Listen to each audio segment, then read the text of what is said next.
हरे कृष्णा। सभी भक्तों का हार्दिक स्वागत है आज के सत्संग कार्यक्रम में।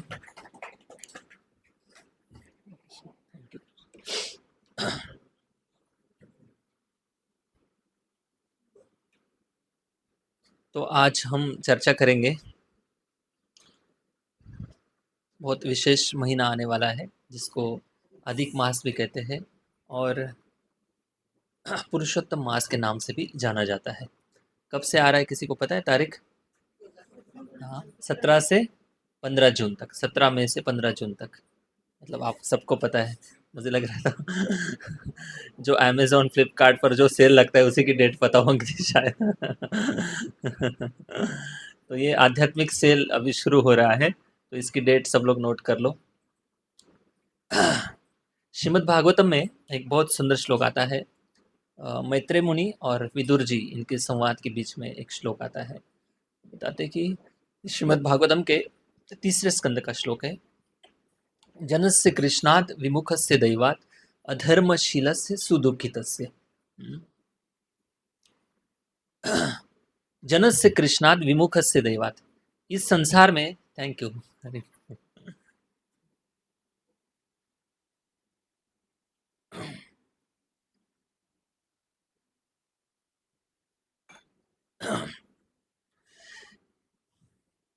इस संसार के जितने भी लोग हैं, जनस्य कृष्णात् विमुखस्य दैवात्। विमुखस्य मतलब भगवान श्री कृष्ण की तरफ इन सारे लोगों ने मुंह जो है अपना बराबर बराबर अपोजिट डायरेक्शन में मुंह कर लिया, विमुख कर लिया है। मतलब भगवान इस तरफ है और सारे लोग इस तरफ भाग रहे हैं।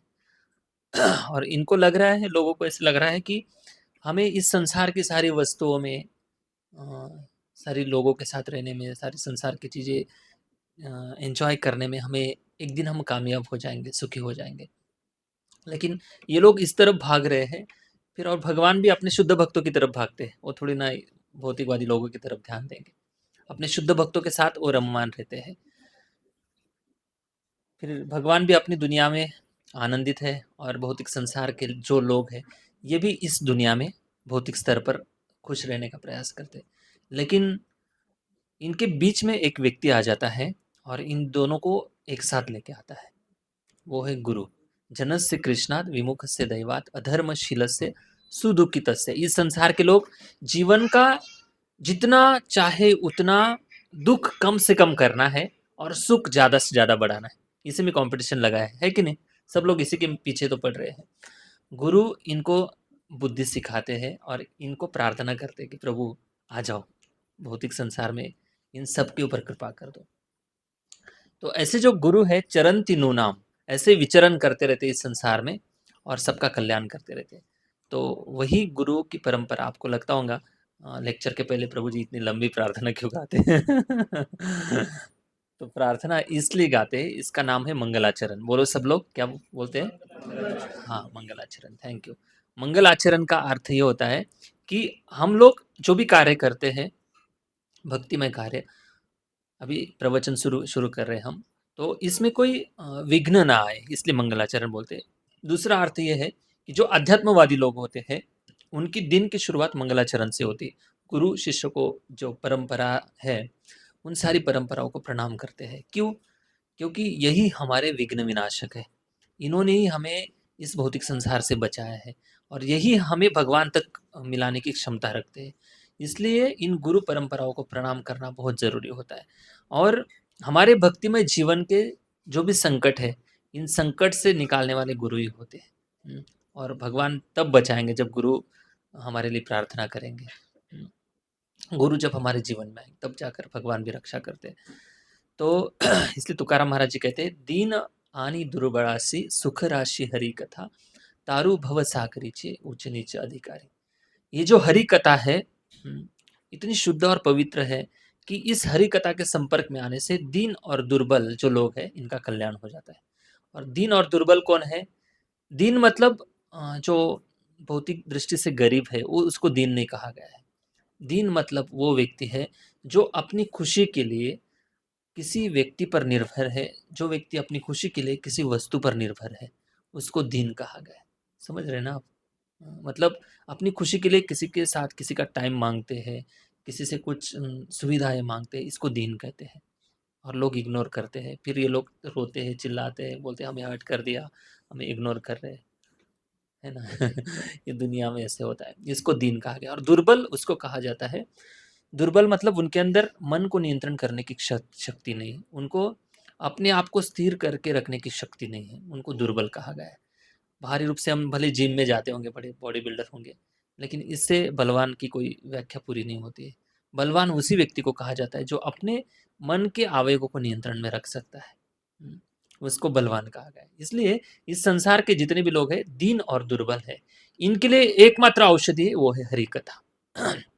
अगर हरि कथा में उन्होंने मन लगा लिया, तो हरि कथा इतनी शक्तिशाली, इतनी पावरफुल है कि उनके हृदय में जो अशुद्धियाँ है जन्म-जन्मांतर की, काम, क्रोध, लोभ, मद, मोह, मत्सर, ये धीरे-धीरे हरि की कथा श्रवण मात्र से, हाँ, केवल श्रवण मात्र से धीरे-धीरे अनर्थ नष्ट हो जाएँगे और ऐसे शुद्ध हृदय में भगवान निवास करेंगे। तो ये भागवत प्रमाण है, श्रीमद् भागवतम में भगवान की कथा का बहुत सुंदर वर्णन किया गया है। तो आज हम विशेष चर्चा करेंगे। बहुत अ, बिरले लोग हैं जो इस पुरुषोत्तम मास की महिमा के बारे में जानते हैं। ज़्यादातर लोगों को अध्यात्म की व्याख्या ही कुछ पता नहीं है। अध्यात्म नाम से इतना गुमराह है विशेषतः भारत में। एक तो ऐसा है कि मतलब समझो किसी पेज पर कुछ लिख दिया है और उसी पेज पर और लिखने के लिए हमको कहा है। तो कितना डिफ़िकल्ट होगा ना उस पेज पर लिखना। सच में लिखना कठिन होगा। अगर समझो कोई ब्लैंक पेज है, उसके ऊपर कुछ भी लिखा नहीं है, ऐसे पेज पर लिखना आसान है ना?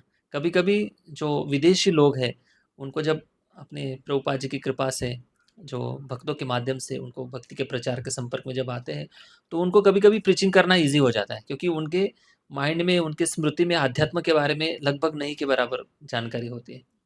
तो उनको आसानी से प्रीचिंग करके भक्त बनाया जा सकता है और वो भक्ति में तुरंत आगे भी बढ़ते देखते होंगे आप यूट्यूब पर लेक्चर उनके उनके रील्स देखते होंगे कितनी भक्ति में वो उत्साह से आगे बढ़ रहे हैं।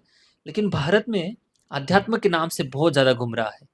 किसी को लगता है लाइट मतलब भगवान है, किसी को लगता है कि सांस मतलब भगवान है, किसी को लगता है हवा ही भगवान है, किसी को लगता है कि सब कुछ भगवान है और किसी-किसी को लगता है कि हम ही भगवान हैं। तो ऐसे भ्रम में लोग जी रहे हैं अध्यात्म वाली जो भारत की विशेषता, तो इनको जीवन की क्लैरिटी पता नहीं।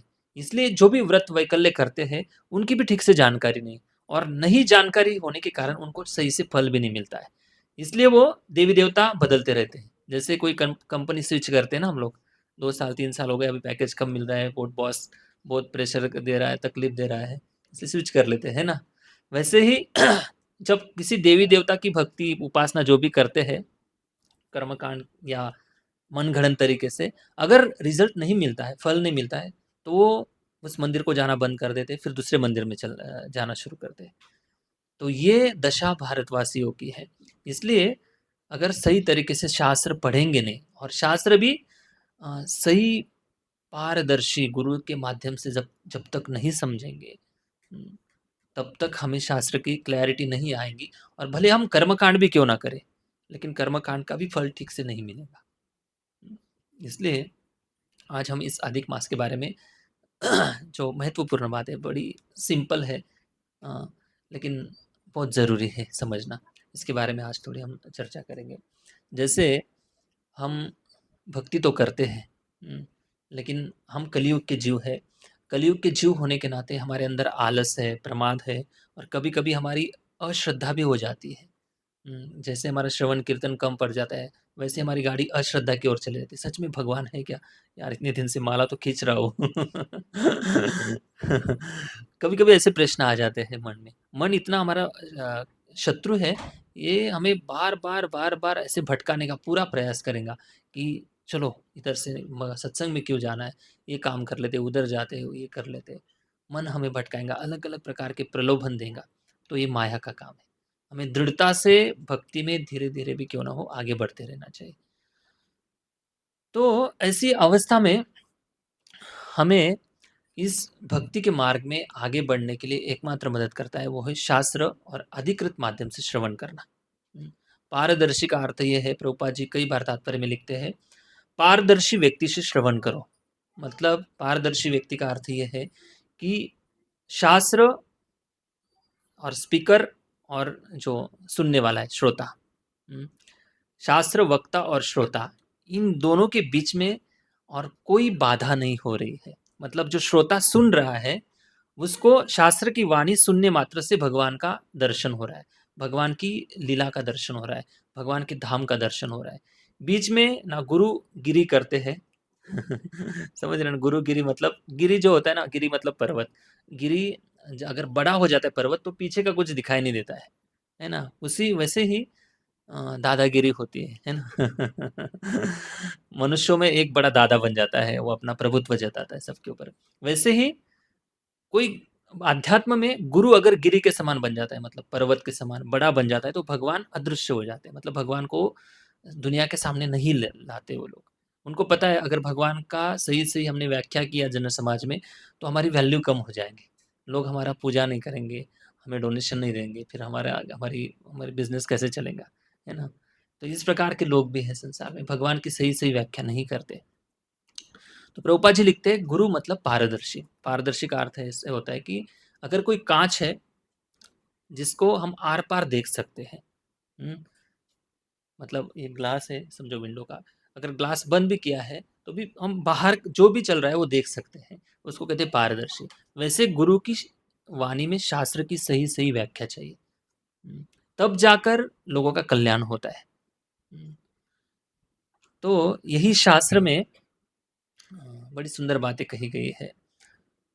तो अधिक मास जो है पुरुषोत्तम मास, इसकी हमें सही अगर जानकारी है और सही विधि से भक्ति भाव से अगर इस महीना का अगर कोई पालन करता है, तो निश्चित रूप से उसको इसी जन्म में भगवत प्राप्ति निश्चित हो सकती है। भी कैसे इस अधिक मास की महिमा क्या है थोड़ा सा हम देखेंगे। जैसे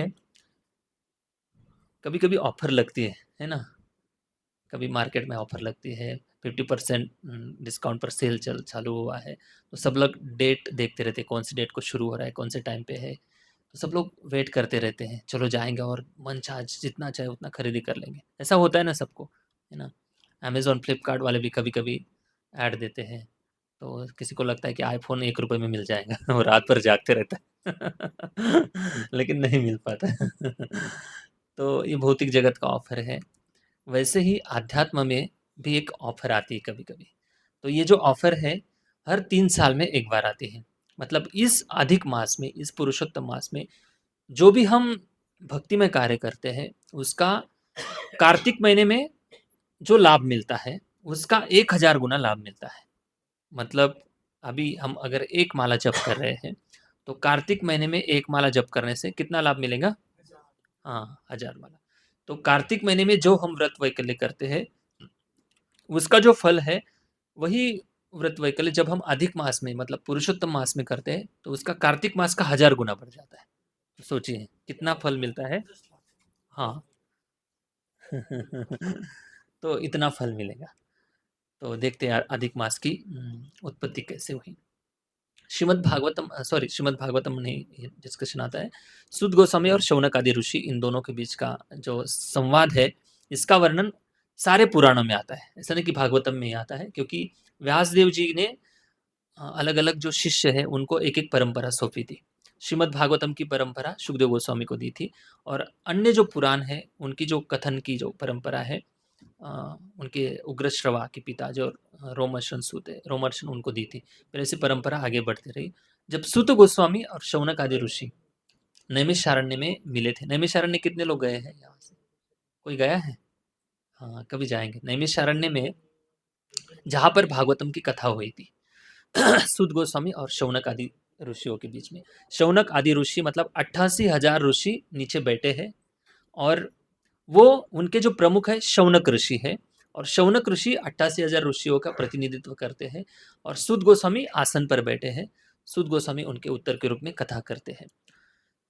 तब जाकर शौनक आदि ऋषियों ने सूत गोस्वामी से प्रश्न पूछा कि गुरु जी हमें बताइए कि हम तो भक्ति करते हैं, लेकिन ऐसा कोई उपाय बताइए, ऐसी कोई भक्ति की प्रक्रिया बताइए, जो करने मात्र से बहुत जल्दी भगवत प्राप्ति हो जाए। हुँ, बहुत जल्दी भगवान की प्राप्ति हो जाए। कभी-कभी ऐसे लगता है ना हमको कि हम जप कर रहे हैं 1 साल से, 2 साल से, 4 साल से माला कर रहे हैं, तो सच में भगवान मिलते हैं तो जल्दी क्यों नहीं मिलते, है ना? जल्दबाज़ी सबको होती है। वैसे यहाँ के ऋषि कह रहे हैं कि कैसे भगवत प्राप्ति जल्द से जल्द की जाए। तब पद्म पुराण की एक कहानी है।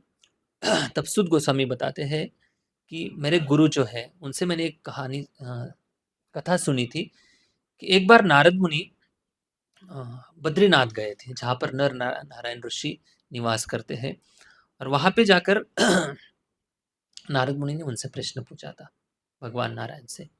और तब भगवान नारायण ने बताया कि एक बार ऐसा प्रसंग हुआ था, महाभारत का जो प्रसंग है, हाँ, हस्तिनापुर की बात कहते हैं।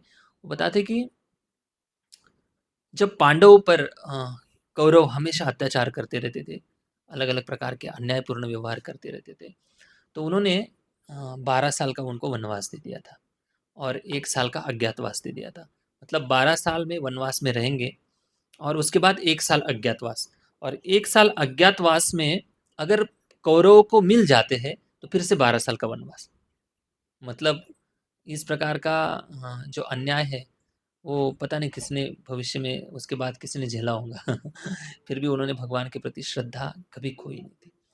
तब उनके जो जब अज्ञातवास चल रहा था पांडवों का, उस समय भगवान श्री कृष्ण को ये सब कुछ सहन नहीं होता है। भगवान श्री कृष्ण द्वारका से इनको मिलने के लिए आते हैं, अज्ञातवास में जब रह रहे थे, तो मिलने के लिए आते हैं। तब युधिष्ठिर महाराज बड़े दुखी थे और युधिष्ठिर महाराज इसलिए उनकी श्रद्धा जागृत रही क्योंकि वे जंगल में रहते हुए उन्होंने कभी ऐसे खुद की खुशी के लिए एन्जॉय जैसा भौतिकवादी जीवन नहीं जिया। हमेशा उन्होंने भक्तों की संगति की, जो-जो भी वन वन में जो साधु-संत मिलते थे, उनसे वो मार्गदर्शन लेते थे। और हमेशा साधु लोग भी उनको इतनी सुंदर-सुंदर कहानी, कथा बताते थे कि वो हमेशा मोटिवेट रहे, उनकी श्रद्धा जागृत रही। मतलब उनके जीवन में जो दुःख था, युधिष्ठिर महाराज के जीवन में, उनको ऐसे बताते थे कि दुनिया में कितना गम है, मेरा गम कितना कम है।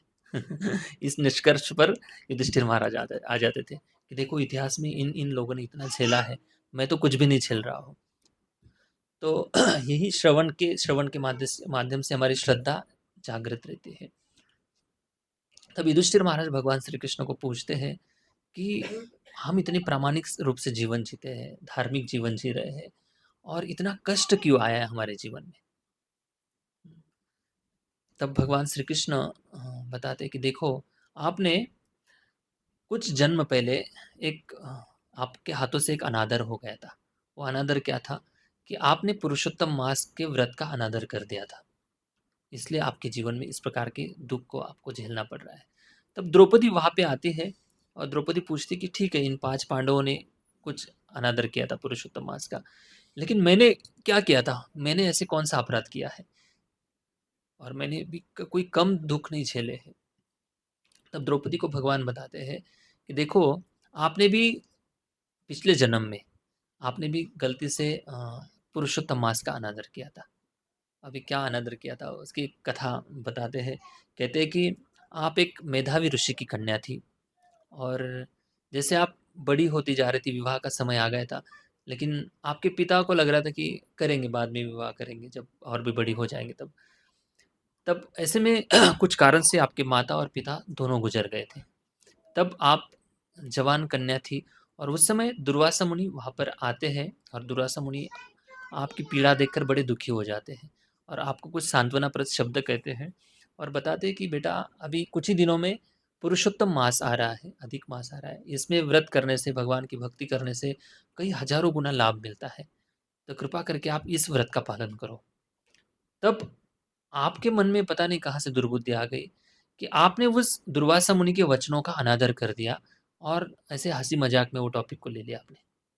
और तब दुर्वासा मुनि वैसे ही क्रोधित होते, लेकिन इतना ज़्यादा क्रोधित नहीं हुए। क्यों? क्योंकि आप अनाथ थी और दूसरी बात ये है कि मेधावी ऋषि और दुर्वासा मुनि दोनों मित्र थे एक-दूसरे के। तब उन्होंने आपको छोटा-सा ऐसे वचन बोल दिया कि आप ऐसे करोगे तो अगले जीवन में दुःख ही दुःख भोगोगे आप। फिर आगे जाकर आपको इस प्रकार का दुःख का सामना करना पड़ा। फिर 5 पति क्यों आए, ये एक टॉपिक आता है। फिर उस समय द्रौपदी ने पिछले जन्म में भगवान शिव की भक्ति की, आराधना की, और जब शिव प्रकट हुए उनके सामने, तब उन्होंने मुझे पति चाहिए, पति चाहिए, पति चाहिए, ऐसे 5 बार बोल दिया। और फिर कैसे पति चाहिए, तो 5 अलग-अलग क्वालिटी का उसने वर्णन किया। बत एक धर्मराज चाहिए, एक बलवान भी चाहिए, बलवान जैसा चाहिए, और एक बुद्धिमान भी चाहिए, दिखने में सुंदर भी चाहिए। ऐसे अलग-अलग क्वालिटी का वर्णन किया। तब भगवान शिव ने बताया कि भाई, भौतिक जगत है, इस भौतिक जगत में इतने सारे गुणों से संपन्न व्यक्ति मिलना मुश्किल है। तो आपको एक तो कुँवारी रहना पड़ेगा नहीं तो फिर 5 पतियों से विवाह करना पड़ेगा। तो फिर आगे जाकर 5 पति के रूप में विवाह होता है, आगे जाकर ये सब कथा आती है। कई लोग इसका विरोधाभास भी बनाते हैं, इसको विरोध के रूप में बनाते हैं, लेकिन ऐसा नहीं है। इसका ये बहुत पवित्र चीज़ें हैं ये, क्योंकि ये शास्त्र में वर्णित है। मतलब ऐसे कहा जाता है कि जब इंद्र के जो अंश के रूप में अर्जुन थे, धर्मराज के रूप में युधिष्ठिर महाराज थे, वायुदेव के रूप में भीम थे। तो जब द्रौपदी उनके साथ रहती थी, तो अर्जुन के साथ जब रहती थी, तो इंद्र की जो पत्नी है, शची, है ना? हाँ, इंद्र की पत्नी तब द्रौपदी के शरीर में निवास करती थी, और फिर उनसे सहवास, ऐसे इस प्रकार से उनका ये सब चल रहा था। और फिर नारद मुनि उनके साथ आते हैं। फिर नारद मुनि उनको एक डिसिप्लिन बता देते कि आपको किस तरह से रहना है, क्योंकि झगड़ा होना बहुत संभव हो जाता है फैमिली में। एक साथ 5 पति आप एक एक साथ द्रौपदी के साथ नहीं रह सकते हो। एक-एक पति एक-एक साथ कुछ दिनों तक रहेंगे। ऐसे ही उन्होंने एक नियमावली बना दी थी, और एक कहानी भी बताई थी उन्होंने। सुंद और उपसुंद की कहानी बताई थी। 2 असुर थे, उन्होंने एक तिलोत्तमा नाम की अप्सरा को देखा था, और दोनों में कॉम्पिटिशन लग गया। एक बोल रहा था ये मेरी पत्नी है, और दूसरा बोल रहा था, दोनों भाई थे वो, सुंद उपसुंद। तो दोनों का झगड़ा हो गया।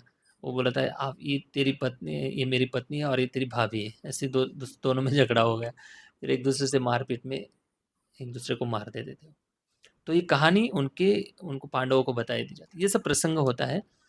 फिर द्रौपदी को भी इस प्रकार के पुरुषोत्तम मास का अनादर करने के कारण आपको इस प्रकार की कठिनाइयों से गुजरना पड़ा।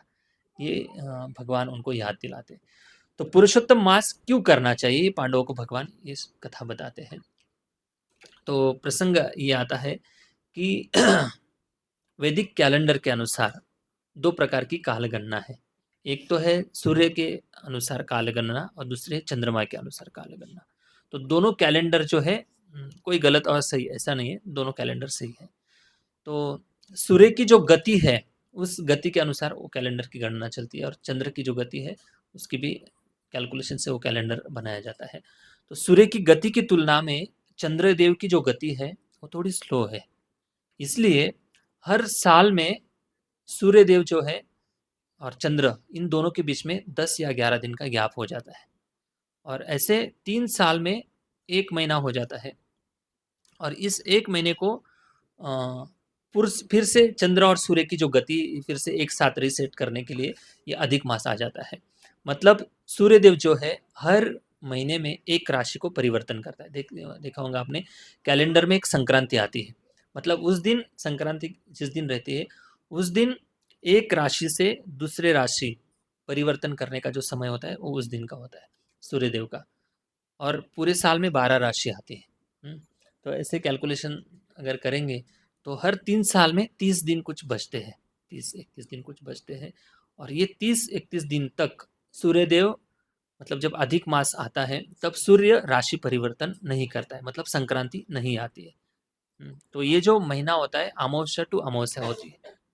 अभी आने वाली जो अमावस्या है 17 मई को, इस अमावस्या से अगली अमावस्या तक ये महीना माना जाता है। तो जब ये महीना होता है, तो हर एक इस संसार में हर एक चीज की एक विशिष्ट अधिष्ठात्रा देवता या देवी होती है। तो जैसे गंगा है, गंगा भी एक व्यक्ति रूप में देवी है। यमुना है, जैसे नदी के रूप में है, वैसे ही वो व्यक्ति के रूप में भी देवी है। तो अधिक मास के जो देवता है वो भी एक देवता की निर्मित हुई। फिर इस अधिक मास को सब लोग सारे देवी देवता, सारे भौतिक संसार के लोग उसको रिजेक्ट मानने लगे।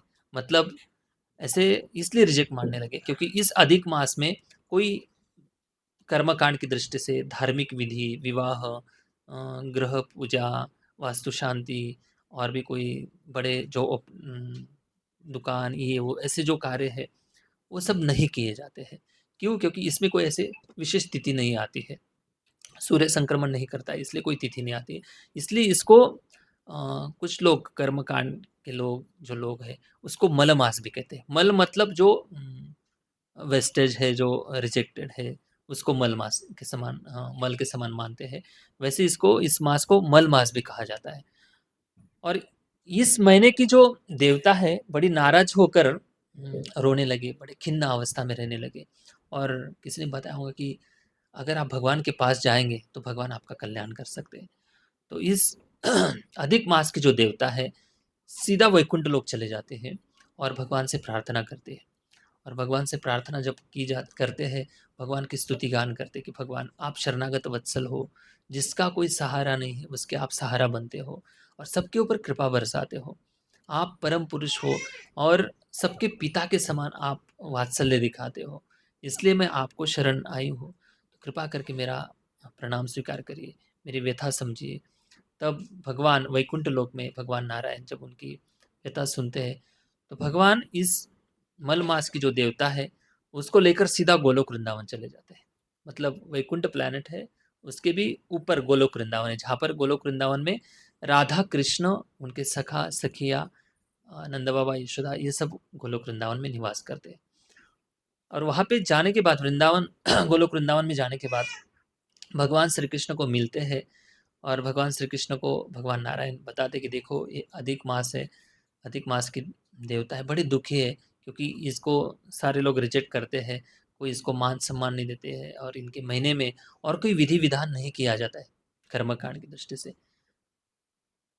तब भगवान प्रसन्न होते हैं और भगवान प्रसन्न होने के बाद उनकी भगवान श्री कृष्ण का गुणगान किया करते हैं। तब भगवान प्रसन्न होते हैं और बताते कि आप चिंता मत करो, आप साक्षात मेरे पास आए हो, इसलिए मेरा कर्तव्य होता है कि जो इस संसार से हार जाता है और जो व्यक्ति मेरी शरण में आ जाता है, अकिंचन गोचरा, जिसका कोई इस संसार में नहीं है, उसका मैं सहारा बन जाता हूँ अगर मेरे पास अगर कोई आता है तो। इसलिए भगवान जो लोग अकिंचन है, अकिंचन मतलब किसी ने इस संसार के किसी चीज का सहारा नहीं लिया है, उसके भगवान मित्र बन जाते हैं, उनके भगवान स्वामी बन जाते हैं। तो तब उनको शाश्वती देते हैं कि आप चिंता मत करो, ये जो महीना है सबसे पवित्र महीना माना जाएगा और मैं आपको वचन देता हूँ कि इस महीने को मेरे नाम से ये महीना प्रसिद्ध प्रख्यात होगा। इसलिए मैं नाम देता हूँ इस महीने का, आज से इस महीने को पुरुषोत्तम मास के नाम से जाना जाएगा। तो जब पुरुषोत्तम मास नाम से ये महीना तब से जाना गया। और इसकी जो महिमा है, मतलब इस महीने में जो भी व्रत वैकल्य किए जाएंगे, जो भी भक्तिमय सेवा की जाएंगी, उसका जो फल है ये अलौकिक और दिव्य रहेगा। और स्वयं भगवान ने कहा कि इस महीने का मैं खुद रक्षक बनूंगा। इस महीने में जो जो पूजा पाठ किए जाएंगे उसको मैं स्वयं स्वीकारने के लिए आऊंगा। जो व्यक्ति इस महीने में मेरी भक्ति करेगा उसको मैं खुद स्वीकारने के लिए आऊंगा। और इस महीने में जो भी व्यक्ति व्रत करेगा, भगवान के नाम का जप करेगा, विशेषतः भक्ति करेगा, उसको हजारों गुना लाभ मिलने वाला है। तो ये भगवान ने वचन दिए है। और सबसे बड़ी बात कही है कि जन्म मृत्यु का जो चक्र है, अनेक अनेक जन्म जन्म से इस संसार में जीव बार बार जन्म ले रहे हैं। पुनरपि जन्म पुनरपि मरणम पुनरपि जननी जठरे शयनम, बार बार अलग अलग योनियों में जन्म ले रहा है इस संसार में जीव। तो इस भवसागर को तोड़ना, पार करना अप्राप्य है। अप्राप्य मतलब जीवात्मा की कोई क्षमता नहीं है भगवत धाम जाने की, इस भौतिक संसार के चक्र को तोड़ने की। तो मेरी कृपा से इस महीने में जो व्यक्ति श्रद्धा से भक्ति करेगा, प्रेम पूर्वक मेरी भक्ति करेगा, तो इसको ये भवसागर जो अप्राप्य भवसागर है आसानी से पार करके वो सीधा मेरे धाम की प्राप्ति कर लेगा। बोलो कृष्णचंद्र भगवान की जय। हरे कृष्णा कृष्णा कृष्णा हरे हरे, हरे राम हरे कृष्णा कृष्णा कृष्णा हरे हरे, हरे राम राम। हाँ, इसलिए पद्म पुराण में बहुत सुंदर श्लोक आता है। इस महीने में अगर कोई व्यक्ति अकाम सर्व कामो वा, बोलो मेरे साथ, अकाम यो अधिक मास पूजयेत कर्मणि भस्मात् कृत्वा काम्य वेहै प्रलीयते। हाँ, इसका अर्थ ये है, अकाम मतलब उसके अंदर कोई कामना नहीं है। बिना कामना से वो भगवान की भक्ति कर रहा है इस महीने में, या किसी के अंदर बहुत ज़्यादा कामना है, भौतिक इच्छा है। जो भी है भगवान को प्रसन्न करने के अलावा भौतिक सी इच्छाएँ बहुत सारी हैं। ऐसे दोनों में से कोई भी व्यक्ति हो।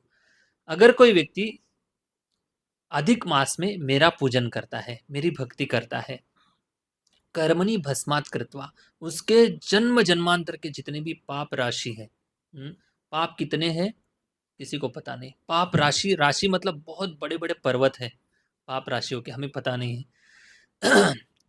भस्मात्, कर्मणि भस्मात् कृत्वा काम्य में ही प्रलीयते, धीरे धीरे धीरे जैसे वो भक्ति में आता है, धीरे धीरे उसके सारे कर्म में भस्म कर देता हो और सीधा मेरे धाम की उसको निश्चित रूप से प्राप्ति हो सकती है।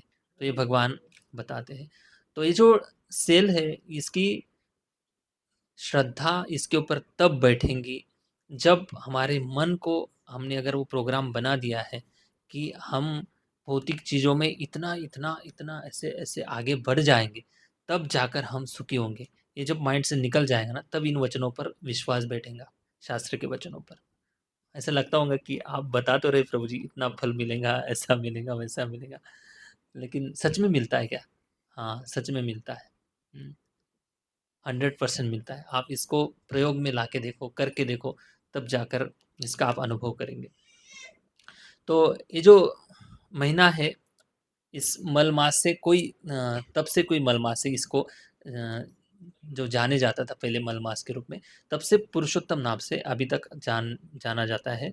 भगवान के नाम से इस महीने का नामकरण हुआ है और भगवान ने बताया कि ये सबसे प्रिय मेरा महीना है।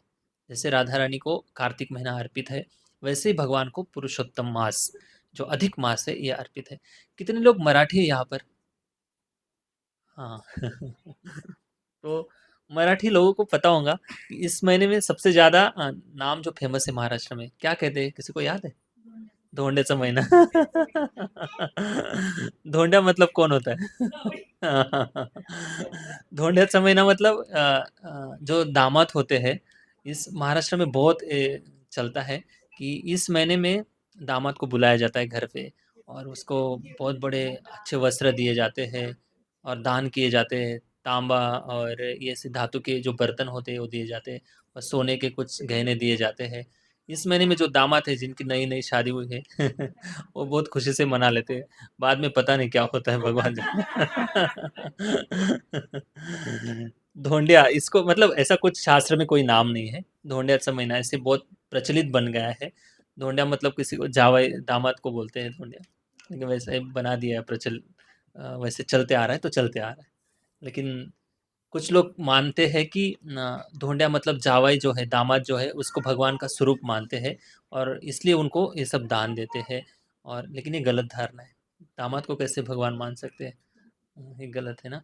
तो दामाद के रूप में सेवा करो, मान सम्मान दो, लेकिन भगवान की उपमा उनको मत दो। तो ऐसे भगवान शरणागत वत्सल जो भगवान है, उनकी कृपा से इस महीना को इतनी पवित्रता और महिमा प्राप्त हुई। तो इस महीने को भौतिकवादी जो लोग हैं, जो भक्ति नहीं करते हैं, वो लोग इस महीने को एक कर्मकांड के रूप में लेते हैं। कर्मकांड के रूप में मतलब उनको ऐसी लगता है कि अगर हम इस महीने में व्रत वैकल्य जो भी करेंगे तो इसके कारण बहुत ज़्यादा भौतिक लाभ मिलेंगे।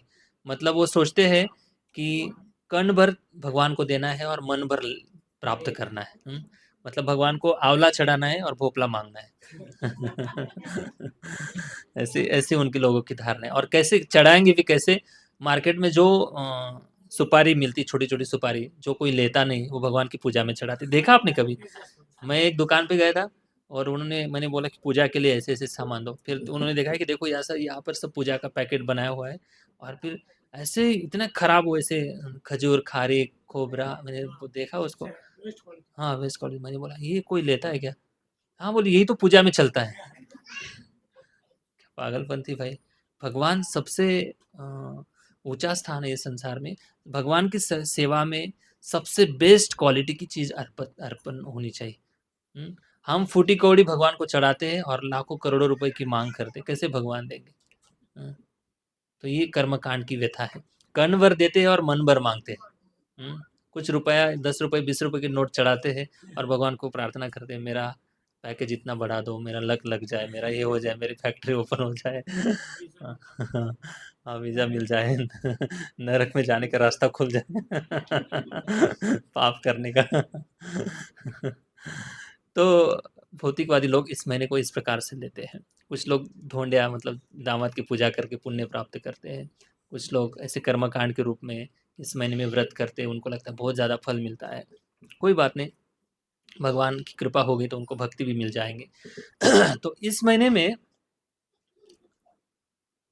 व्रत और तपस्या इसका और भक्ति का बहुत ज़्यादा महत्व बताया गया है। मतलब तपस्या भी 3 प्रकार से होती है, काया, वाचा और मनसा। काया मतलब शरीर से, वाचा मतलब वाणी से, और मन मतलब मन से। और केवल तपस्या ही नहीं करना है, हमें सकारात्मक रूप से भी भक्ति में आगे बढ़ने के लिए जो जो चीज़ें हैं वो करना बहुत ज़रूरी है। अभी इस महीने में क्या करना चाहिए और क्या नहीं करना चाहिए, ये बातें जानना बहुत ज़रूरी है। और ये जब तक नहीं जानेंगे तब तक हम आगे नहीं बढ़ेंगे। तो सबसे पहले इस महीने में कुछ ना कुछ संकल्प लेना बहुत ज़रूरी है। बिना संकल्प का व्यक्ति आगे नहीं बढ़ता है, किसी भी क्षेत्र में जाओ। भले चाहे आप भौतिक क्षेत्र में भी आगे बढ़ना चाहते हो, जब तक आपके अंदर दृढ़ता नहीं है, जब तक आपके अंदर डिटर्मिनेशन नहीं है, तब तक हम उसी क्षेत्र में आगे नहीं बढ़ सकते। वैसे ही अध्यात्म के लिए तो संकल्प लेना बहुत ज़रूरी होता है। जब तक संकल्प पूर्वक भजन नहीं किया जाता है, नियम पूर्वक भजन नहीं किया जाता है, तो उस भजन में जो नियमितता है वो नहीं रहती है। कुछ दिन तक करेंगे, फिर कुछ दिन तक छोड़ देंगे। हम कितना संकल्प लेते हैं, कल से हम जिम जाएंगे, ये जाएंगे वो जाएंगे, एक रील देख लेते हैं, ऐसा लगता है हम कल से हम भी जिम जाएंगे। लेकिन एक दिन जाते, 2 दिन जाते, घुटने दुख रहे, ये दुख रहे, पैर दुख रहे, फिर सो जाते, नहीं जाते, है ना? हम कितना प्रयास करते, कल से हम डाइट करेंगे, ये नहीं खाएंगे, वो नहीं करेंगे, वेट लॉस करना है, ये करना, नहीं होता है। क्यों? क्योंकि संकल्प शक्ति कम है। हमारी मन की जो स्ट्रेंथ है वो कम है। किसी भी व्रत को जब लेते हैं हम, और व्रत लेने के बाद माया इतनी खतरनाक तरीके से काम करती है। अगर आपने स्वीट नहीं खाने का व्रत लिया है, स्वीट वर्जित करने का व्रत लिया है, तो कुछ दिन के बाद आपको स्वीट खाने वाले लोग दिख जाएंगे। फिर आपकी जीवा से एक एक पानी का बूंद टपकने लगेगा। और आप मन ही मन सोचेंगे, एक तो आप दूर चले जाओ, नहीं तो मुझे स्वीट खाने दो। है ना? तो ऐसे हमारी माया परीक्षा लेती, तो इसलिए संकल्प लो, लेकिन भगवान के सहारे लो। क्योंकि भगवान का एक तुकाराम महाराज जी का बहुत सुंदर अभंग है, मैंने कुछ दिन पहले पढ़ा था, आपको सुनाता हूँ। हाँ। सत्य संकल्पाचा दाता नारायण। नारायण कौन है? जो सत्य, सत्य मतलब सत्य मार्ग पर चलने वाले जो लोग हैं, भगवान की प्राप्ति के करने वाले लोग जो है, वो जब संकल्प लेते हैं, उनके संकल्प को पूर्ण करने वाले, पूरे करने वाले नारायण है। मतलब भगवान के सामने संकल्प लो, भगवान से प्रार्थना करो, भगवान से ही शक्ति मांगो। भगवान को बोलो कि भगवान, हे प्रभु, मैं तो इतना कमजोर हूँ, मेरी मन की शक्ति बहुत कमजोर है। आप अगर हमें अंदर से शक्ति देंगे, बल देंगे, तब जाकर हम कुछ संकल्प पूरा कर सकते हैं। सत्य संकल्पाचा दाता नारायण, सर्व करी पूर्ण मनोरथ। मतलब जो भी मनोरथ हम संकल्प के साथ लेते हैं, उसको पूर्ण करने के लिए भगवान हमें सहायता करते हैं। येथे अलंकार शोभती सकळ। जो संकल्प लेता है, जैसे शोभा, अलंकार पहनने से शोभा बढ़ जाती है, वैसे संकल्प लेने से हमारी पवित्रता और शुद्धता बढ़ती है, और उसमें भक्ति का श्रृंगार किया जाता है उस हृदय में। भाव बड़े फल इच्छे तेते। मतलब जिस रूप से, जिस भाव से हम भगवान का भजन करते हैं, वैसे भगवान उस सत्य संकल्प भक्त को, संकल्प लेने वाले भक्त को भगवान फल देते हैं। अंतरिची बीज जाने कड़वड़ा। मतलब भगवान, जो व्यक्ति मुझे प्राप्ति के लिए, भगवान सोचते हैं ऐसा, मेरी प्राप्ति के लिए प्रयास करता है, कड़वड़ा मतलब अंदर से वो तड़प रहा है भगवत प्राप्ति के लिए, अंदर से व्रत कर रहा है, तपस्या कर रहा है, संकल्प ले रहा है, नाम जप कर रहा है, तो उसका जो प्रयास है, उस प्रयास से भगवान अंदर से समझ जाते कि ये मुझे प्राप्त करना चाहते हैं। तो अगर कोई प्रामाणिक है तो उसको भगवान शक्ति देते हैं अंदर से, और बाहर से भक्तों के रूप में मार्गदर्शन देते हैं। व्यापक सकड़ा ब्रह्मांडाचा, ऐसे भगवान सारी दुनिया में भी निवास करते हैं और उसके हृदय में भी निवास करते हैं।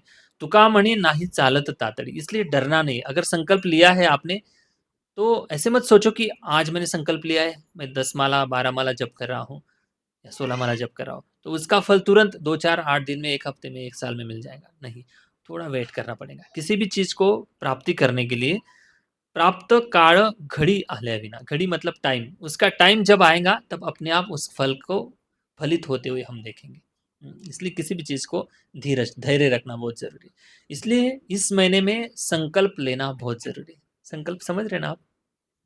क्या बोलते हैं संकल्प को? रिज़ोल्यूशन? नहीं, नहीं। हाँ? रिज़ोल्यूशन, रिज़ोल्यूशन, हाँ। तो उसको लेना बहुत ज़रूरी है। तो ये तब संभव होगा जब हम कानों से श्रवण करते रहेंगे नियमित रूप से, और विशेषतः भक्तों की संगति में जब हम आकर भजन करने की प्रैक्टिस करेंगे, तब जाकर संकल्प पूरा होता है। नहीं तो फिर अकेले में ये मुश्किल है। माया बहुत शक्तिशाली है। माया इतनी आसान नहीं है। माया कैसे, कहाँ से कैसे प्रवेश करेंगे, किसी को समझ में नहीं आने देंगे। तो भगवान के सहारे से, भगवान को प्रार्थना करते हुए हमें संकल्प लेना है।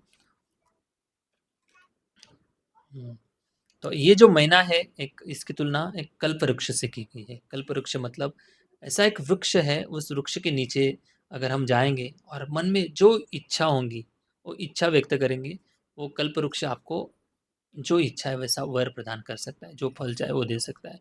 वैसे ही ये महीने में अगर कोई अकाम हो, सकाम हो, निष्काम हो या शुद्ध भक्त हो, जैसे भी जिसकी भी कामना है, तम तम कामयते कामम यम यम कामयते कामा तम तम प्राप्नोत्य संशयः। जिसकी जैसी जैसी इच्छा है वैसे उसको ये महीना फल प्रदान करेगा।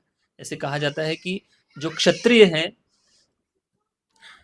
सॉरी, जो ब्राह्मण है, अगर ब्राह्मण की ब्रह्म तेज प्राप्ति की इच्छा है तो उसको ब्रह्म तेज की प्राप्ति हो जाती है ब्राह्मण को। जो क्षत्रिय है उसको स्वाभाविक रूप से अपना राज्य बढ़ाने की इच्छा होती है, तो उसको बहुत बड़ा साम्राज्य मिल जाता है इस महीने का पालन करने से। जो वैश्य है उसको बहुत ज़्यादा प्रॉपर्टी, धन प्राप्त हो जाता है। और जो शूद्र है, दुख और क्लेश से मुक्त होना चाहता है, तो उसको मोक्ष तक की प्राप्ति हो जाती है। और जो वैष्णव है, जो भगवान के भक्त है, उनको साक्षात राधा कृष्ण मिल जाते हैं इस महीने की प्राप्ति करने से। ऐसा है। तो इस महीने में अगर हमें राधा कृष्ण की प्राप्ति करने की इच्छा है, सच में प्रामाणिक रूप से अगर इच्छा है, तो निश्चित रूप से इस महीने में भक्ति जितने भी हम कर रहे हैं, पूरा प्रयास करो डबल करने का। पूरा प्रयास करो डबल करने का। अगर डबल करेंगे, बुद्धिमान व्यक्ति का यही तो लक्षण है ना, कि जहाँ पर इन्वेस्टमेंट हम करते हैं, चाहते हैं डबल होकर जल्दी आ जाए, है ना? ये बुद्धिमानी की एक लक्षण होता है। तो अगर हम बुद्धिमान हैं, सच में बुद्धिमान हैं, तो हम डबल भक्ति कर लेंगे इस महीने में। तो हज़ारों गुना अगर फल मिल रहा है, तो क्यों ना हम डबल भक्ति करें, ज़रूर करना चाहिए।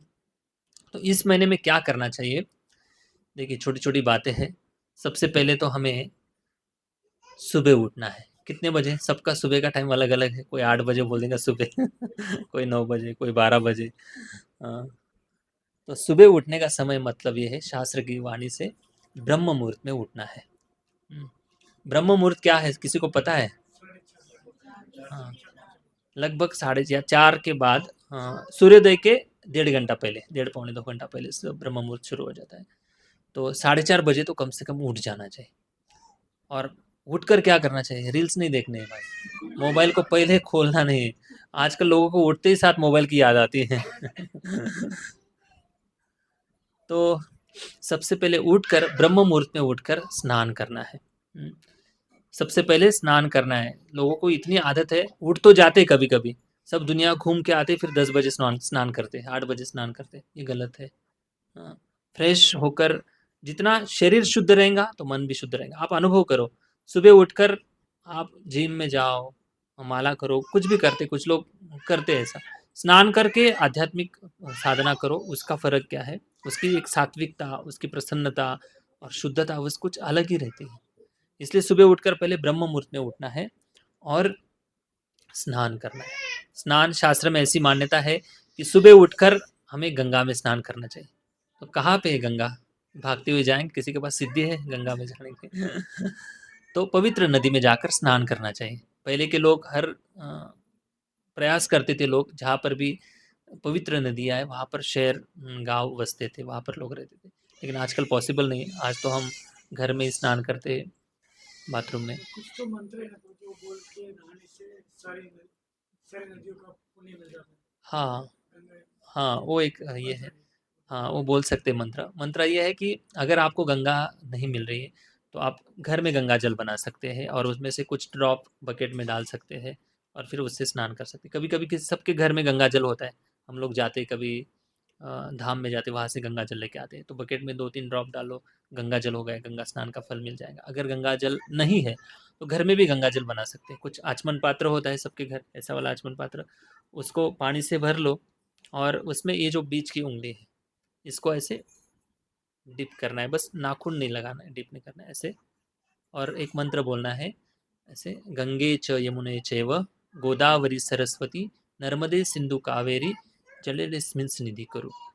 सारी पवित्र नदियाँ जो है भारतवर्ष की, उन सारी नदियों को हम आमंत्रित करते हैं और उस जल में अ, आगमन करते हैं, तब वो गंगा जल बन जाता है।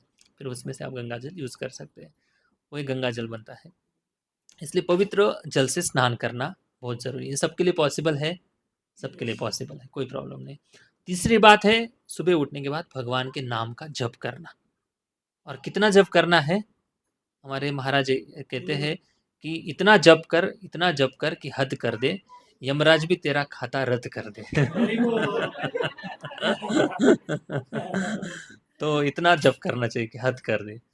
हाँ, हमारे नव योगेंद्र स्वामी महाराज जो है, प्रभुपाद डिसाइपल है, वो कहते हैं कि यमराज के पास हमारा जो खाता है, यमराज भी सोच ले अभी भाई हमारे बस की बात नहीं है इसको दंड देना, यमराज भी अपना खाता रद्द कर देगा। इतना जप करना चाहिए।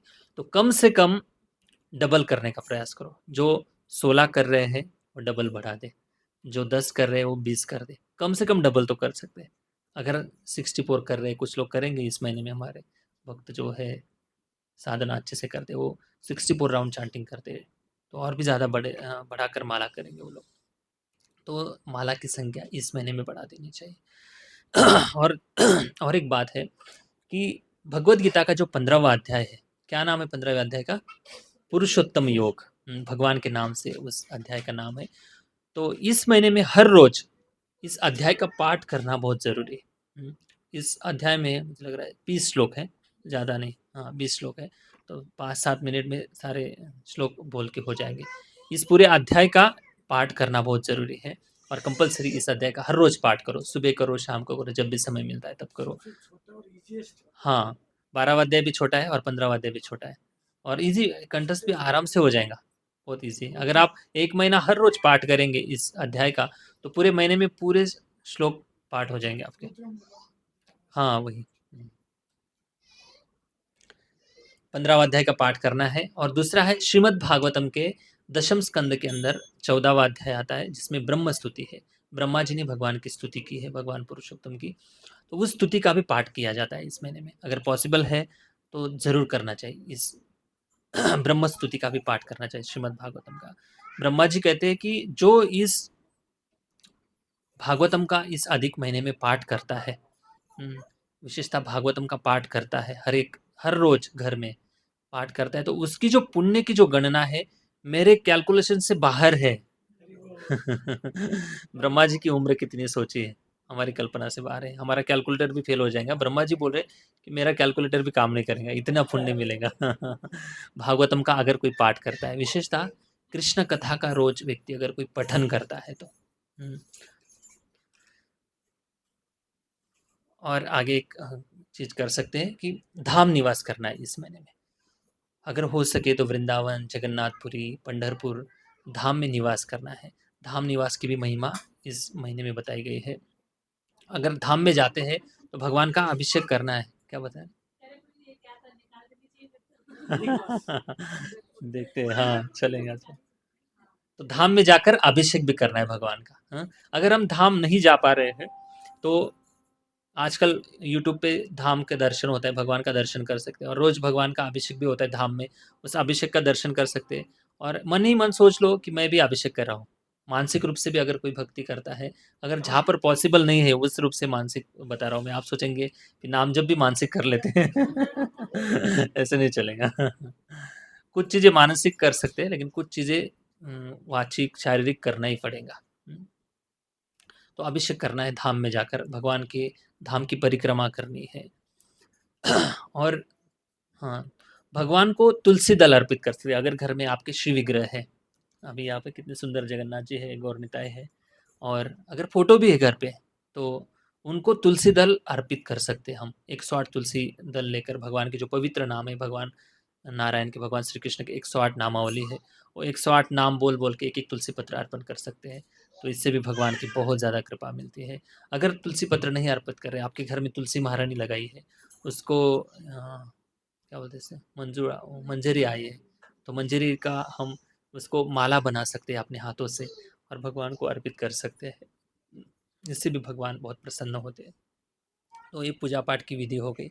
रोज उठकर हमें ये सारी चीज़ें, इसमें से जितनी हो सके उतनी ज़्यादा से ज़्यादा करनी, क्योंकि इस महीने में बाकी भौतिक कर्मकांड जो विधि है, शादी शादी में जाने की कोई बात नहीं, क्योंकि बुलाएंगे नहीं आपको कोई। इस महीने में शादी होती ही नहीं किसी के। और किसी के वास्तु शांति, गृह प्रवेश हो, और भी कोई कर्मकांड दृष्टि से जो भी कार्यक्रम होते हैं वो सब बंद है। बस आपका ऑफिस का काम करके आना है और बाकी समय भक्ति में लगाना है। क्योंकि इसका फल बहुत ज़्यादा मिलने वाला है। और इस महीने में चौराग्र गण्य जो अष्टकम है, जो बिल्व मंगल ठाकुर जी ने लिखा है, उस अष्टकम का हर रोज सुबह और शाम पाठ करना है। 8 श्लोक है उसके अंदर। व्रजे प्रसीदम नवनीत चौरम, गोपांगनानाम चदुकूल चौरम, अनेक जन्मार्जित पाप चौरम, चौराग्रगण्यम पुरुषम नमामि। अभी इस अष्टकम का मंदिर में सुबह शाम पाठ होता है अधिक मास में, और दीपदान भी होता है। तो इस अष्टकम गाने के साथ साथ दीपदान भी करना है भगवान को। इस महीने में जो व्यक्ति दीपदान करेगा उसको कार्तिक का फल जो होता है 1000 मिलेगा, फिर कार्तिक का 1000 का 1000, सोचिए आप उतने दीपदान करने का फल मिलने वाला है। इसलिए भगवान को हर रोज सुबह शाम घी का दीपक अर्पण करना है, और दीपक अर्पण करते समय भगवान की कुछ ये मंत्रों का इस अष्टकम का हमें पाठ करना है। हम कभी कभी दिन में अगर जब भी टाइम मिलता है तो नंदनंदन अष्टकम का पाठ कर सकते हैं, जगन्नाथ अष्टकम का पाठ कर सकते हैं, क्योंकि पुरुषोत्तम क्षेत्र जो है जगन्नाथपुरी धाम, उनको बहुत प्रसन्नता होती है अगर जगन्नाथ अष्टकम बोलते हैं हम इस महीने में। तो विष्णु सहस्त्र नाम का पाठ कर सकते हैं जिनको अगर करना है। गोपी गीत का पाठ कर सकते हैं, जो भगवान के गोपियों ने भगवान की विरह में जो गीत गाया है, श्रीमद् भागवतम में इसका वर्णन किया गया है, तो गोपी गीत का भी पाठ कर सकते हैं। और इस महीने में ऐसे कहा जाता है कि जो व्यक्ति सुबह और शाम भगवान को दीप अर्पण करता है, तो उसके जीवन में जो भी समस्या है, आर्थिक समस्या हो, फैमिलीज की समस्या हो, जो भी समस्या हो लाइफ में, वो सारी समस्या का जो क्लेश है पूरी तरह से नष्ट हो जाता है। और भगवान को जो व्यक्ति इस महीने में भक्ति भाव से दीप अर्पण करता है, प्रार्थना करता है, उसकी सारी समस्या का निवारण हो जाता है। और कहा गया है कि इस महीने में गोवर्धन परिक्रमा करनी चाहिए वृंदावन की। तो अगर हम गोवर्धन परिक्रमा नहीं भी कर पा रहे इस महीने में, कोई बात नहीं, भगवान के मंदिर को परिक्रमा करनी चाहिए। और मैं आज ही एक अनुभव कर रहा था, मैं हर रोज परिक्रमा करता हूँ भगवान के मंदिर, राधा गोविंद के मंदिर में, और मैं उसी मनोभाव से परिक्रमा करता हूँ कि मैं गोवर्धन परिक्रमा कर रहा हूँ।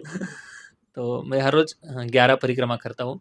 आज मैंने एक अनुभव किया कि कुछ बूढ़े बूढ़े एक प्रभु जी थे, और वो बिल्कुल धीरे-धीरे से चल रहे थे। मैंने 3 परिक्रमा कर ली, उनकी एक भी परिक्रमा नहीं हुई। आज नहीं, कल ही उनसे मिला था, मैं बात ही कर रहा था, कल की बात है। तो मैं उनसे बात ऐसे कुछ अलग विषय पर कर रहे थे हम, लेकिन मैंने उनको देखा, मैंने सोचा यार मेरी 3 परिक्रमा हो गई, प्रभु जी की एक भी नहीं हुई है। मतलब मैं ये सोच रहा था कि मैं अभी जवान हूँ, तो परिक्रमा कर सकता हूँ। अगर बूढ़ा हो जाऊँगा तो परिक्रमा नहीं हो पाएँगी, है ना? तो इसलिए जब तक शरीर में शक्ति है, जब तक शरीर से हम आँखों से देख पा रहे, हमारे मुख से बोल पा रहे, जब बूढ़े हो जाएँगे, कोई बोलेगा राम, राम रो, तो वो बोलेंगे लाम, लाम, लाम ना बोलेंगे, है ना? कृष्ण, कृष्ण बोलो, वो कृष्ण, कृष्ण भी नहीं बोल पाएँगे, कुछ अलग ही प्रोनाउंसिएशन आएगा। तो बुढ़ापे की बहुत भयानक हालत होती है। तो इसलिए जब तक शरीर हमारा अच्छा है, तब तक बहुत ज़्यादा भक्ति कर लो। हुँ। बहुत ज़्यादा भक्ति कर लो, धाम यात्रा कर लो, नाम जप कर लो, कीर्तन में डांस कर लो, सेवा कर लो, जब तक शरीर अच्छा है तब तक कर लो। इसलिए भगवान के अगर हम गोवर्धन परिक्रमा नहीं कर पा रहे तो भगवान की परिक्रमा कर सकते हैं। अगर भगवान के मंदिर में भी नहीं जा पा रहे हैं तो क्या करना चाहिए? परिक्रमा अगर करनी है तो घर में भागवतम रख सकते हैं, भागवतम को भी परिक्रमा कर सकते हैं। तुलसी महारानी की सेवा कर सकते हैं।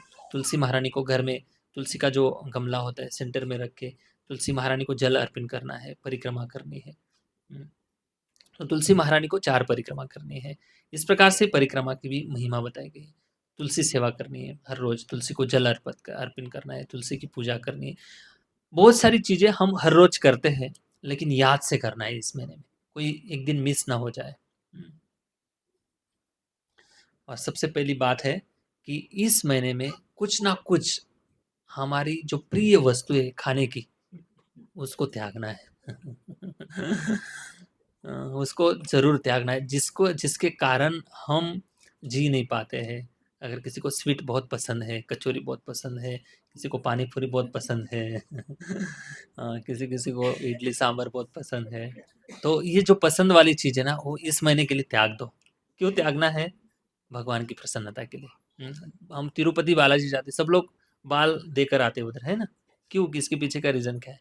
इस कलयुग में सबसे प्रिय है बाल, और बालों में ही सुंदरता है ना? फिर उधर जाके हम भगवान को समर्पण दिखाते कि प्रभु आपके लिए हमने देखो कितना बड़ा त्याग किया है। बाल काट कर आते हैं, भगवान को अर्पित करते थे। वैसे ही भगवान को प्रसन्न करने के लिए जो प्रिय चीज़ है, वस्तु एक भोजन में आहार की, उसको त्याग देना चाहिए। कुछ सोचेंगे हम करेला नहीं खाएँगे अगले कल से लाल भोपला की सब्ज़ी नहीं खाएँगे क्योंकि पहले से ही पसंद नहीं हमें। ऐसे व्रत लेके कोई फ़ायदा नहीं। जो प्रिय चीज़ है उसको त्याग देना चाहिए। और इस महीने में गौ सेवा भी कर सकते हैं। गौ सेवा करने से भी भगवान प्रसन्न होते हैं। गौ माता को दीपक दिखा सकते हैं, गौ माता को घास खिला सकते हैं, या लड्डू बना सकते हैं आटे के, गौ माता को खिला सकते हैं। गौ सेवा कर सकते हैं, गौ माता को परिक्रमा कर सकते हैं। गौ गौ माता का अगर हो सके आपके घर गाय है तो गाय का स्नान करके उसका पूजन कर सकते हैं। इस प्रकार के गौ माता की भी सेवा कर सकते हैं। और दान दे सकते हैं इस महीने में। डोनेशन की भी बहुत महिमा है। भगवान की जहाँ पर सच में भगवान की सेवा होती है और धर्म कार्य का प्रचार होता है निस्वार्थ भाव से, ऐसे मंदिरों में, ऐसी जगह पर दान दे सकते हैं। इससे हमें बहुत ज़्यादा आध्यात्मिक लाभ मिलता है। दान देने की भी महिमा बहुत ज़्यादा बताई गई है। और ये सब व्रत करने के बाद या व्रत करते समय ब्राह्मणों को और वैष्णवों को भोजन की भी बहुत महिमा बताई गई है। उनको भोजन खिला सकते हैं वैष्णवों को, ब्राह्मणों को, इससे भगवान बहुत ज़्यादा प्रसन्न होते हैं। तो ये है करने की ये चीज़ें हैं, और भी कुछ बहुत सारी चीज़ें आध्यात्मिक उन्नति के लिए जो चीज़ें आवश्यक है वो हमें ज़रूर और ध्यान से करना चाहिए।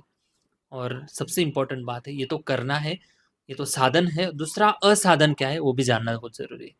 असाधन का मतलब ये है, हरे कृष्णा कृष्णा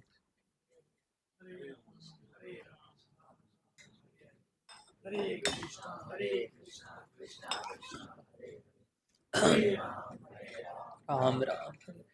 असाधन क्या है? जिसके कारण हमारी भक्ति में नुकसान होगा, वो चीज़ों से दूर रहना है। जैसे कोई पानी का घड़ा है और उसको छोटा सा छेद है, कितना भी घड़े में पानी डालेंगे कुछ मतलब है, सारा पानी निकल जाएगा, है ना? तो वैसे बुद्धिमानी से जो चीज़ें हम इतनी मेहनत से कर रहे हैं या करने वाले हैं, तो उसके साथ साथ कौन सी ऐसी चीज़ें हैं जिनके संगति से हमारे आध्यात्मिक नुकसान होने वाला है। एक तो है गलत संगति। गलत संगति मतलब जो लोग हमें भक्ति के लिए निरुत्साही करते हैं, उनको इस महीने में कम से कम राम राम कर दो। उनको बोलना हाँ जी हम बहुत बिजी है, बाद में मिलेंगे। ऐसे लोगों से बाद में मिलना है, या नहीं भी मिले तो कोई फर्क नहीं पड़ने वाला है। जो लोग हमें भक्ति में आगे बढ़ने के लिए रोकते हैं, हमें डिस्करेज करते हैं, ऐसे लोगों से दूर रहना ही अच्छा है। मतलब गलत संगति से बचना है हमको। और प्रजल्प नहीं करना है इस महीने में। प्रजल्प का अर्थ क्या है? प्रजल्प समझ में आता है? फालतू बात हाँ, हाँ, जो भक्ति को छोड़कर जो संसार की गप-शप है, उसको प्रजल्प कहते हैं। जितना भी बोलेंगे कुछ मतलब नहीं, जैसे इंजन की वाप निकलती है ना, वैसे ही वो बातें, कोई फ़ायदा नहीं, जितना भी निकलेंगे वो सब नेगेटिविटी, जितने भी नकारात्मक शक्ति लोग हम पर डालते हैं और हम उसको लेते जाते हैं और कुछ नहीं होता है उसमें। तो ऐसी शक्ति को पहचान में आना चाहिए, थोड़ी-सी हमारी चेतना तो जागृत होनी चाहिए। कौन किस क्वालिटी की बात कर रहा है ना? इसका इम्पैक्ट हमारे मानसिक रूप से हम डैमेज होते ही होते हैं, कितना भी कुछ भी कर लो। इसलिए ऐसी चीज़ों से बचना है। बिना मतलब का टाइम खराब नहीं करना है इस महीने में, टाइम को बहुत बचाना है। ऐसे अंदर से उलझन होनी चाहिए कि भाई ये दोस्त मिल गई, ये प्रभु जी मिल गए, ये लोग मिल गए, वो मिल गए, इतनी संसार की इधर-उधर की बातें कर रहे हैं। कम से कम बातें करो, जितना हो आवश्यक कर लो, निपट लो, फिर अपना आध्यात्म में लग जाओ। और सबसे इम्पोर्टेंट बात है कि इस पूरे महीने में हो सके तो जीवन भर पालन करना है, लेकिन इस महीने में पूरा प्रयास करना है कि किसी की भी निंदा नहीं करनी है। वैष्णव की तो निंदा करनी नहीं है, लेकिन किसी के भी कोई कितना भी कैसा भी व्यक्ति हो, गलत हो, सही हो, उसकी जगह पे वो हो। किसी की भी निंदा करनी नहीं है। अक्सर निंदा करने में बहुत आनंद आता है, बहुत अच्छा लगता है। जो दूसरे तिरहित व्यक्ति की जब निंदा करते हैं 2 लोग, तो 2 लोग बहुत एन्जॉय करते हैं, अच्छा लगता है उनको। लेकिन ये निंदा करने से कितना नुकसान होता है पता है? जो हम इस महीने में व्रत करेंगे, तपस्या करेंगे, भक्ति करेंगे, उसका जो फल है, जिसकी हम निंदा कर रहे हैं उसको मिलने वाला है। और और जिस कारण से उसकी निंदा हो रही है, उसने जो गलतियाँ की है, हाँ वो गलत है, कोई बात नहीं। उसने जिस कारण से वो गलत दिख रहा है हमको, उसने जो भी गलत किया है, पाप किया है, उसका वो पाप का फल हमारे अकाउंट में ट्रांसफर हो जाएगा। चाहिए ये फल? इसका प्रैक्टिकल कई लोगों ने प्रयोग भी करके देखा है। इसकी कहानी मैंने कई बार 1-2 बार बताई भी होंगी। तो ये निंदा का इस प्रकार से फल है। इसलिए बिना मतलब से हमारी एनर्जी खोना नहीं, हमारी आध्यात्मिक शक्ति बिल्कुल खोनी नहीं है। फिर छोटी-मोटी चीज़ें हैं, नॉन-वेज नहीं खाना है, झूठ नहीं बोलना है, किसी को तकलीफ़ नहीं देनी है। ये तो जीवन भर हम पालन करते ही हैं, लेकिन इस महीने में बड़े ध्यान से पालन करना है, कम से कम। क्या पता है इस महीने में पालन करते-करते भगवान की कृपा होगी, तो जीवन भर ऐसे जीवन शैली भगवान बना देंगे। तो ये है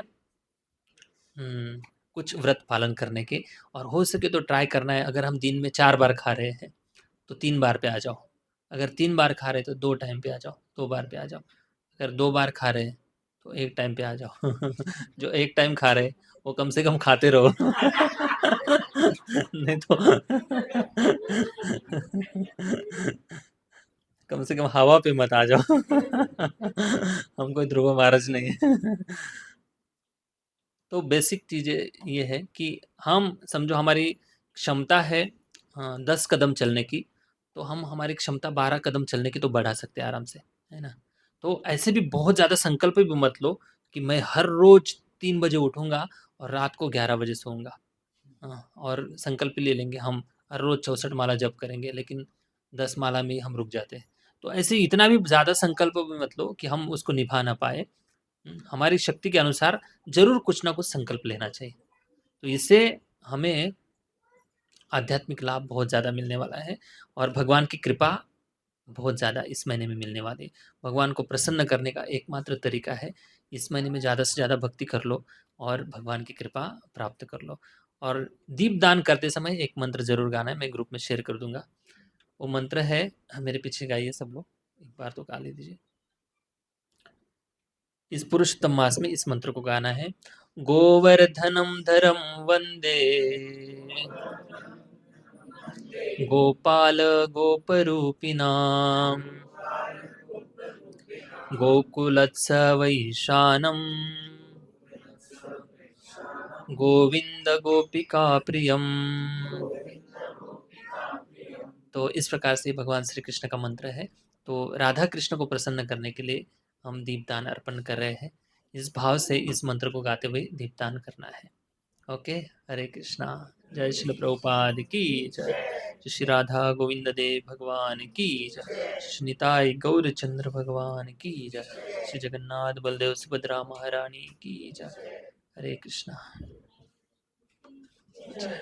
एक प्रभु जी इस महीने में जैसे राशि नहीं बदलती है, हाँ, तो जैसे अगर तो मैं महाराज जी का एक कोट है, जस्ट पढ़ता हूँ।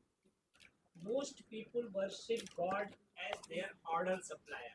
तो भगवान की पूजा करते हैं कि हमारे ऑर्डर का सप्लायर है भाई, भेज दो ये भेज दो ये।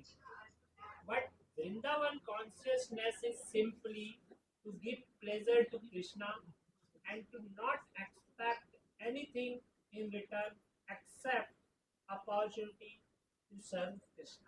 ये महाराज वेरी जी का गुड। quote है, जी बाहर जी लिखा हुआ है। हाँ हाँ तो बहुत मतलब अच्छा वो है। ये कहते हैं, मतलब हम सब क्या सोचते हैं, अरे भगवान तो हमारे ऑर्डर सप्लायर है, भगवान जी ये लो ये भेज देना, ये लो ये भेज देना। बट वृंदावन कॉन्शियसनेस, वृंदावन वाली भावना में मतलब भक्त जो भी करता है वो कुछ भी रिटर्न मांगने के लिए नहीं कर रहा है, तो सिर्फ ये मांग रहा है कि हमें और आप शक्ति दो जिससे हम आपकी और सेवा यस कर यस सकें। ये शुद्ध भक्ति का स्तर है। लेकिन ऐसे कहते हैं ना कि भगवान से अगर कुछ कुछ मांगते हैं तो भगवान कुछ कुछ दे देते हैं। भगवान से अगर सब कुछ मांगते हैं तो भगवान सब कुछ दे देते हैं। लेकिन भगवान से अगर अपने आप को मतलब भगवान को ही मांगते हैं तो भगवान अपने आप को दे देते हैं। तो ये है भगवान की भक्ति। तो भगवान अगर मिल जाते तो और इस दुनिया की कौन सी ऐसी चीज़ है जो नहीं मिलेगी, है ना? भगवान ज़रूर देते भी।